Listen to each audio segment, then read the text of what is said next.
Welcome back. I'm Anmol Talreza and now let's move to the next question. हम लोगों ने पिछले lecture में introduction of the bank and the evolution of the bank हम लोगों ने समझा था. आज के लेक्चर में हम लोग समझेंगे मीनिंग ऑफ द बैंक. आपके बुक में तीन तरीके से मीनिंग प्रोवाइड की गई है जिसका मतलब घुमा फिरा के वही निकलता है एक्चुअली. तो हम लोग समझते हैं. सबसे पहले जो आपको डिफाइन दी गई है, a bank is that institution. What is bank? Bank क्या है? मैंने आपको बताया था लास्ट लेक्चर में कि बैंक क्या है? इंस्टीट्यूशन है. Bank is an institution which provide service of banking. जो हम लोगों को सर्विसेज प्रोवाइड करती है, ऐसे इंस्टीट्यूट को हम लोग क्या बोलेंगे? बैंक. ठीक है. सो आपको पता है ना, दिस इज एक्चुअली कि भाई this is actually the bank. ये प्लेस है जहाँ पे आपको सारी फैसिलिटीज मिलेगी, सारी सर्विसेज बैंकिंग रिलेटेड सारी सर्विसेज आपको प्रोवाइड की जाएगी. तो that institution can be termed as a bank. Okay. So next आ जाते हैं हम लोग. नेक्स्ट आपकी बुक में क्या डिफाइन दी हुई है? So bank is an institution. Again bank क्या है? Institution authorised. यस, यहाँ पे वर्ड आ रहा है ऑथोराइज्ड. उसको ऑथोरिटी मिली हुई है टू कलेक्ट पीपल्स सेविंग्स और डिपॉजिट. बैंक का काम क्या है एक्चुअली?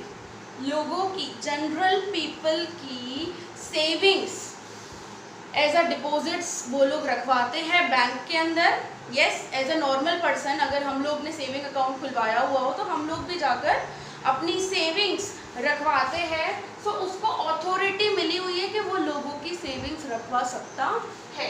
क्यों? क्वेश्चन मार्क आता है यहाँ पे. Why? So with the purpose of lending के मार्केट में, ताकि वो लोन या कहीं ना कहीं इन्वेस्टमेंट. लेंडिंग का यहाँ पे मतलब क्या है? कि देना मार्केट के लोगों को.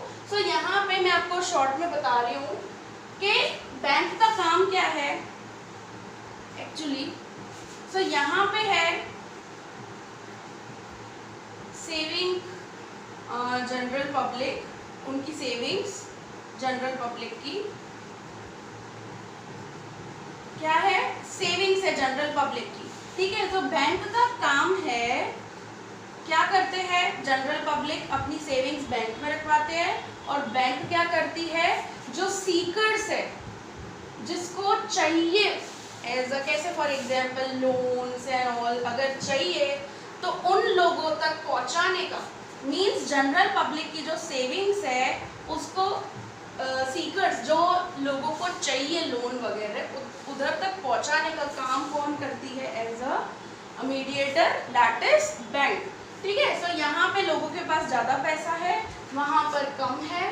सो इस तरीके से वो मैनेज करती है कि यहाँ जनरल पब्लिक की सेविंग्स जहाँ ज़रूरत है as a for example lending purpose के लिए वो यूज़ करती है अंडर ए कंडीशन. लेकिन यहाँ पे क्या आ जाती है? एक कंडीशन आ जाती है.